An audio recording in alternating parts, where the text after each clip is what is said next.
Shalom sahabatku yang terkasih dan sehati dalam Yesus Kristus. Jumpa lagi kita pada kesempatan kali ini.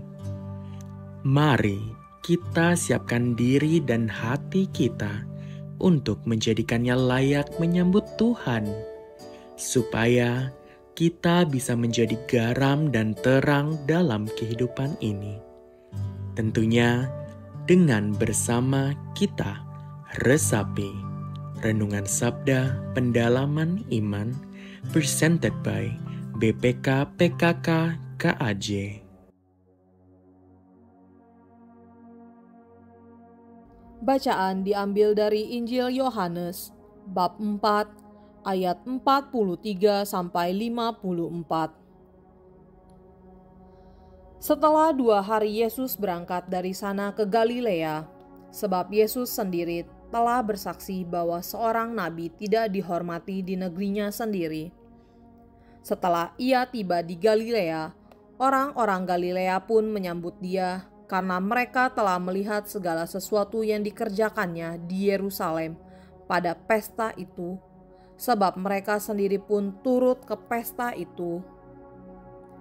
Kemudian Yesus kembali lagi ke Kana di Galilea, di mana ia membuat air menjadi anggur.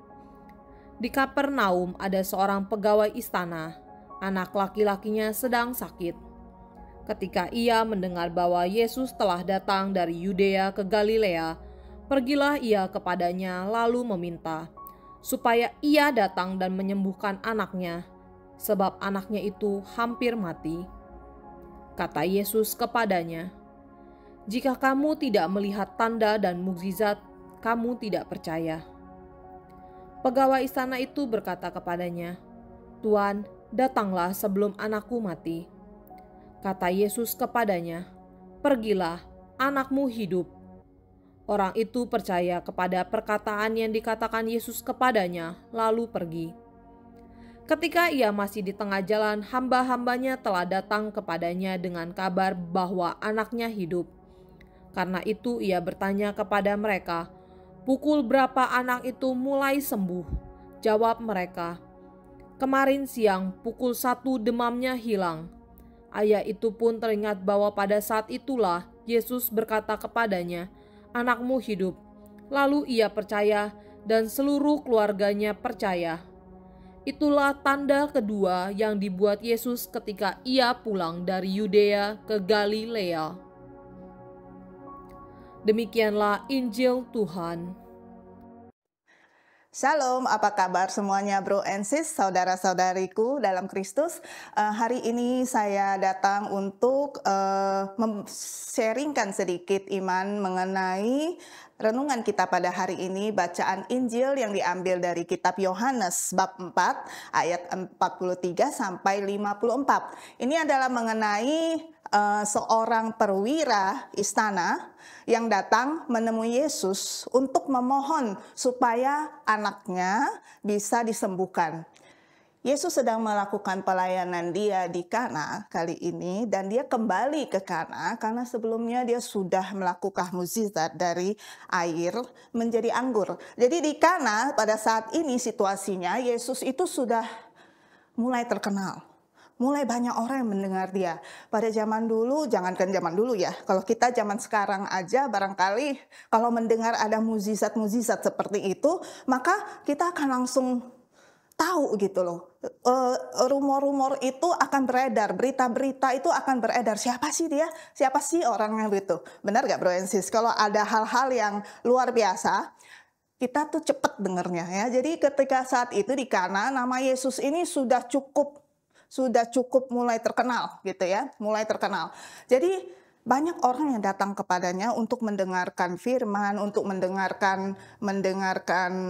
kesaksian dia dan juga pelayanan dia, berharap dia bisa menyembuhkan. Ada juga yang datang menonton dan sebagainya. Nah, saya mau mengajak bro and sis untuk ke satu tempat yang jaraknya itu 8 jam dari Kana pergi ke yang namanya kota Kapernaum. Disitulah tokoh kita berada. Ya, ada tokoh Yesus, tapi di perikop ini ada juga yang namanya pegawai istana.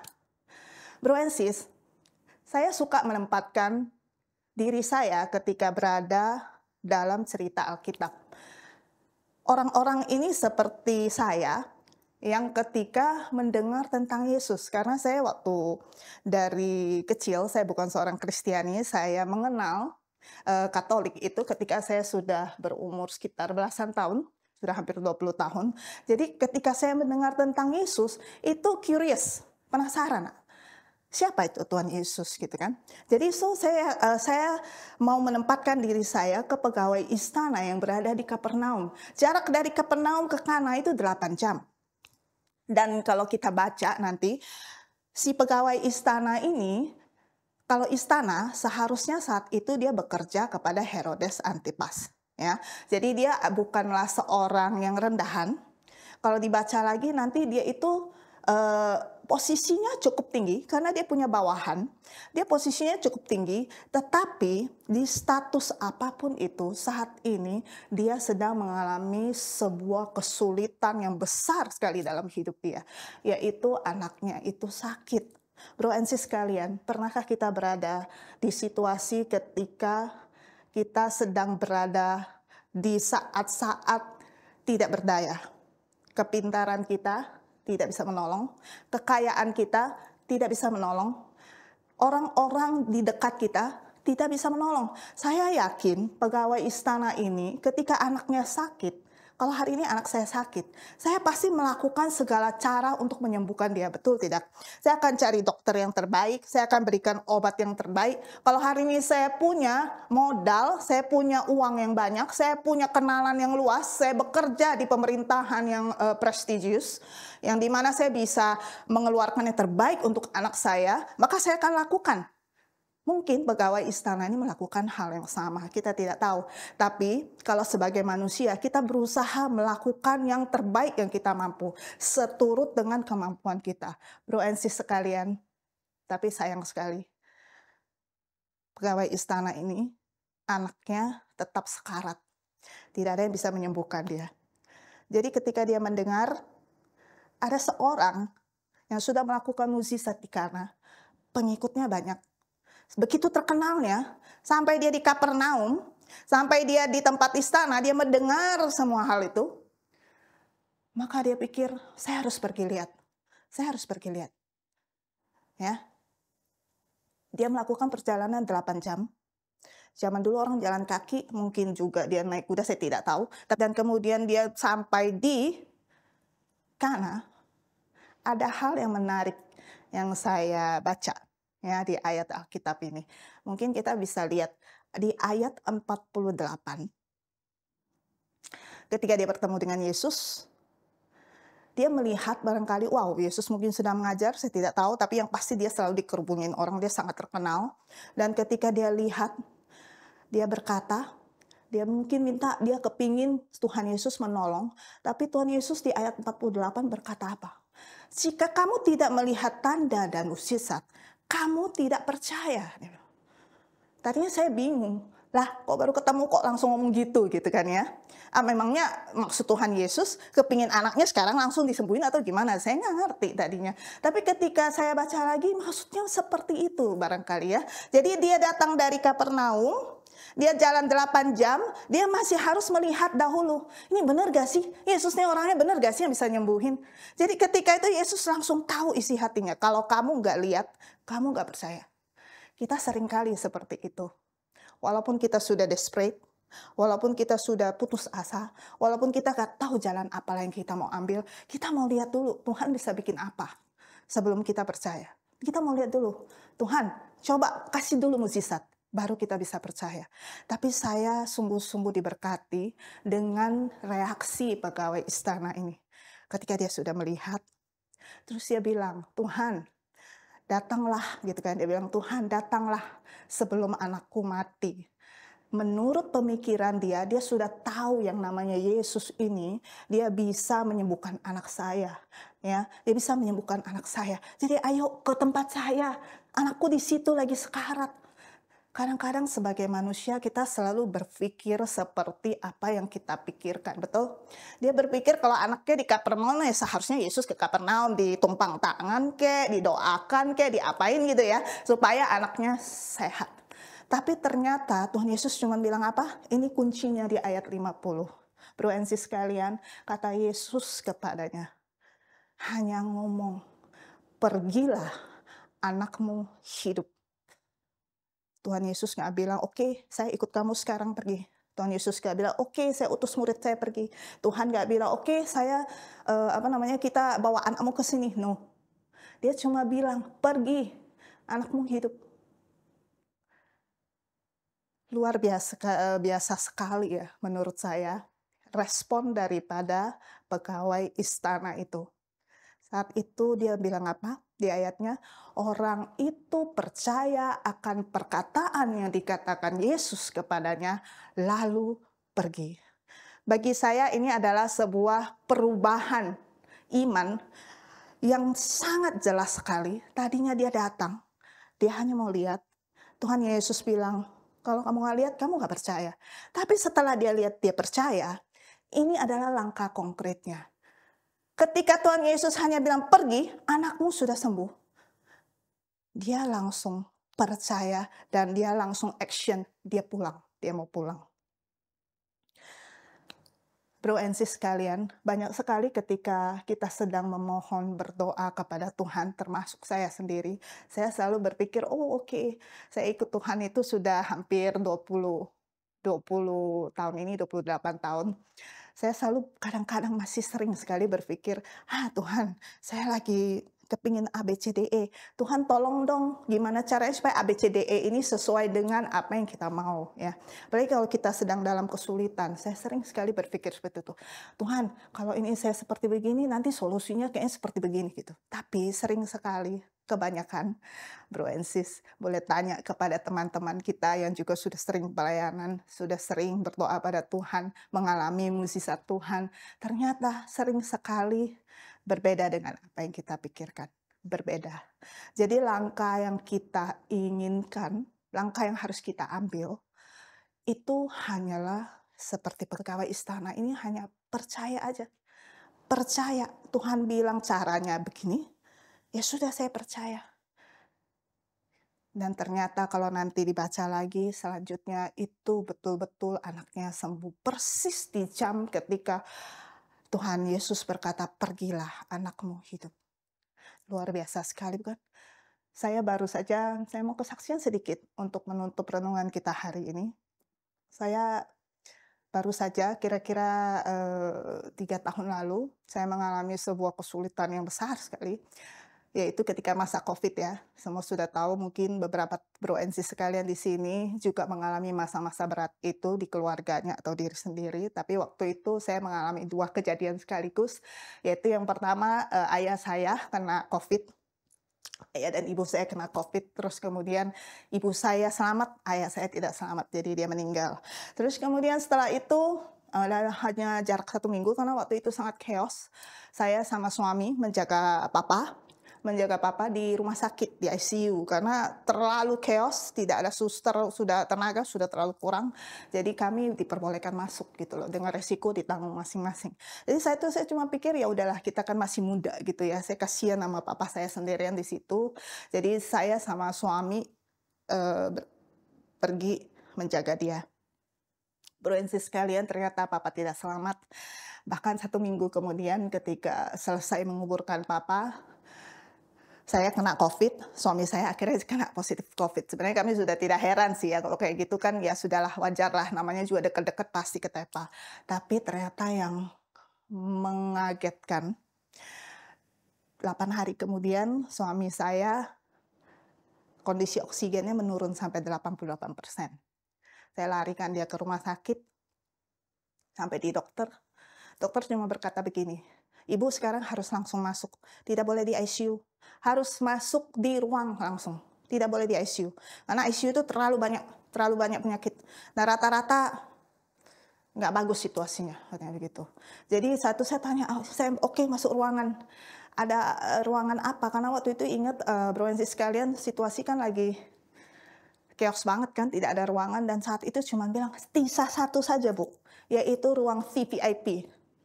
Saya begitu dengarnya, saya langsung, kepala saya pusing gitu ya. Tapi selama ini saya sudah hidup ikut Tuhan, 20 tahun lebih. Dan saya sudah melihat dia terlalu banyak mukjizat-mukjizat dalam hidup saya yang Tuhan lakukan.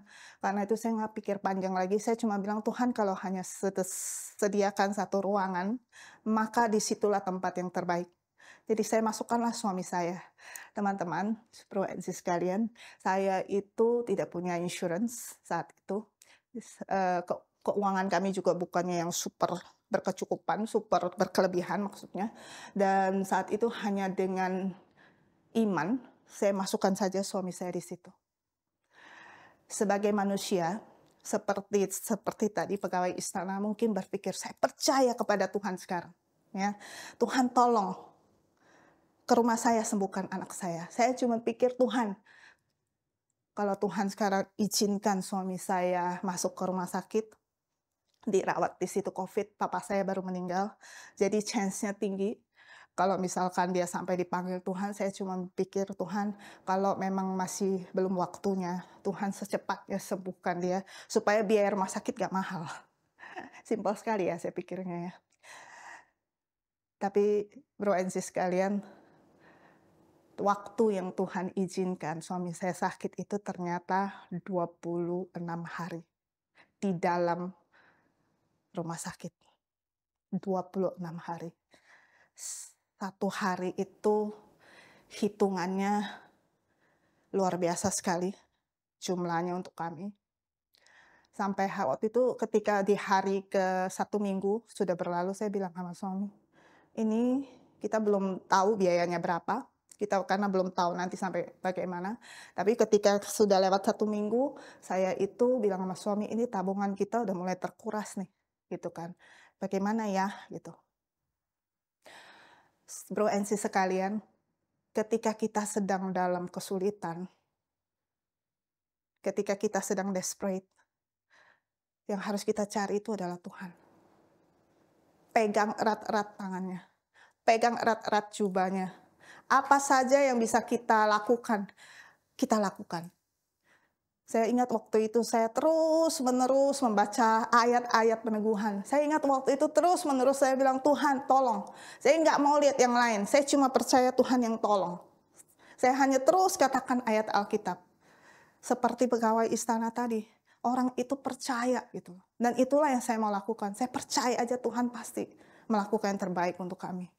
Dan Bro and Sis sekalian, singkat cerita, hari ke-26 kami keluar, suami masih harus perawatan di rumah selama 3 bulan. Jadi dia harus hirup uap, obat-obat dan sebagainya, kondisinya harus steril dan sebagainya. Saya bersyukur Tuhan masih izinkan suami hidup menemani kami, saya dan anak-anak. Tapi yang lebih ajaib lagi, semua biayanya tercover. Sampai 3 bulan keluar tuh semua tercover. Bukan dari duit kami, bukan. Ada saja gitu loh yang datang, ada saja yang datang. Bahkan orang yang kami tidak kenal, ini siapa ya Win?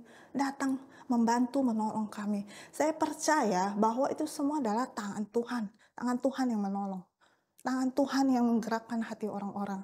Dan kami hanya tinggal duduk diam manis dan hanya melihat saja bagaimana Tuhan memelihara kami.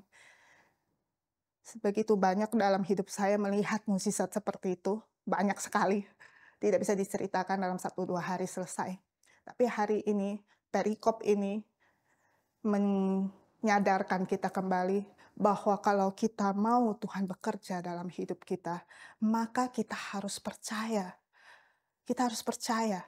Apapun situasi kita, Bro and Sis, kita harus percaya. Kita harus pegang firman-Nya erat-erat. Karena kalau kita tidak percaya, maka Tuhan juga tidak bisa melakukan apa-apa. Itulah sebabnya di Markus 6 dikatakan bahwa Tuhan Yesus ketika berada di kampung halamannya, dia tidak bisa melakukan apa-apa gitu loh. Di ayat yang ke-5 berkata, ia tidak dapat mengadakan satu mukjizat pun di sana kecuali menyembuhkan beberapa orang sakit. Ya, dia nggak bisa melakukan. Kenapa? Karena orangnya nggak percaya. Itu seperti kalau kita ambil galon dengan mau isi air di botol air minum kita. Kalau kita tidak pencet knopnya, airnya nggak bisa mengalir, nggak bisa gitu loh. Jadi kita nggak tutup botol itu kita nggak buka, kita nggak isi, itu tidak bisa. Jadi karena itu butuh kerjasama dari kita untuk percaya kepada Tuhan 100%. Tidak hanya 0, 10, 20, 30%, no, tapi 100%. Dan saya yakin, saya sungguh beriman sesuai dengan janji Tuhan. Kalau Tuhan tolong saya, Dia pasti tolong Bro and Sis sekalian. Kalau saat ini kita sedang dalam masa-masa yang sulit, kita sedang dalam putus asa, kita sedang dalam pemikiran yang sungguh gelap, tidak tahu mau jalan di mana. Kalau kita seperti berada di sebuah lubang yang gelap, tidak ada terang, peganglah tangan Yesus erat-erat. Percayalah, pegang firman-Nya erat-erat. Karena itu seperti pelita di kaki kita, kayak senter di kaki kita. Mungkin jalan keluarnya belum ketemu, belum. Tapi kamu melangkah setiap langkah, diterangin setiap langkah. Dengan firman tuh Dia menerangi kita, menguatkan kita. Sehingga kita terus percaya, terus percaya. Dan ketika pada saatnya kita keluar dari lorong sana, kita keluar di pintu keluar sana, kita bisa melihat, wow, Tuhan sudah melakukan hal yang luar biasa. Tuhan sudah melakukan hal yang ajaib, sehingga saya bisa bersaksi bahwa Tuhan itu baik dalam hidup saya. Dan saya berdoa supaya Bro and Sis sekalian juga mengalami apa yang saya, pegawai istana, dan semua orang-orang yang percaya kepada Dia, yang sudah Tuhan tolong, Tuhan beri jalan keluar. Terima kasih, dan saya berdoa supaya firman ini sungguh-sungguh bisa menguatkan Bro and Sis sekalian. Mari kita tutup dengan doa. Demi nama Bapa, Putra, dan Roh Kudus. Amin. Bapa di dalam surga, terima kasih ya Tuhan. Terima kasih untuk perikop-Mu, firman-Mu pada hari ini. Aku percaya bahwa setiap firman yang keluar, Tuhan, daripada setiap pewarta, itu tidak pernah kembali dengan sia-sia. Setiap firman yang sudah ditabur, itu akan bertumbuh dan berbuah di dalam hati setiap daripada kami, Tuhan. Perikop ini tidak hanya untuk yang mendengarkan, tapi hamba sendiri juga dikuatkan, diingatkan bahwa apabila dalam hidup kita terus-menerus percaya kepada Engkau, terus-menerus berada di dalam jalan-Mu, terus-menerus memegang tangan-Mu, Tuhan, maka kami tidak akan pernah berjalan salah. Kalaupun saat ini mungkin gelap, mungkin dalam situasi sulit, mungkin ada saudara dan saudari kita di sini yang sedang dalam kesulitan, keuangan, tidak menemukan jalan keluar. Mungkin sedang dalam sakit penyakit, tidak bisa melihat hari esok. Mungkin sedang mengalami kesulitan dalam keluarganya, mungkin dengan pasangannya, hubungannya tidak baik dengan orang tua, dengan anak. Bapa di dalam surga, hari ini firman-Mu sungguh-sungguh menguatkan kami. Kami percaya saja kepada firman-Mu. Percaya saja kepada firman-Mu. Maka Engkau yang akan menolong kami. Engkau yang akan mengadakan mukjizat-Mu, Tuhan. Kami tidak tahu caranya bagaimana. Kadang-kadang di luar pemikiran kami. Tapi satu hal yang pasti, Tuhan akan terus membimbing kita. Dan Dia tidak pernah berubah dari dahulu, sekarang, dan sampai selama-lamanya. Terima kasih ya Bapa, mari jamah setiap daripada hati kita Tuhan, supaya boleh melembutkan hati dan sungguh-sungguh berserah di bawah kaki-Mu, menyerahkan hidup kami ke dalam tangan-Mu. Terima kasih ya Bapa, terima kasih Tuhan Yesus, terima kasih Allah Roh Kudus. Inilah firman pada hari ini, dan kami mau serahkan semuanya hanya demi Yesus Kristus Tuhan dan pengantara kami. Amin. Demi nama Bapa, Putra, dan Roh Kudus. Amin.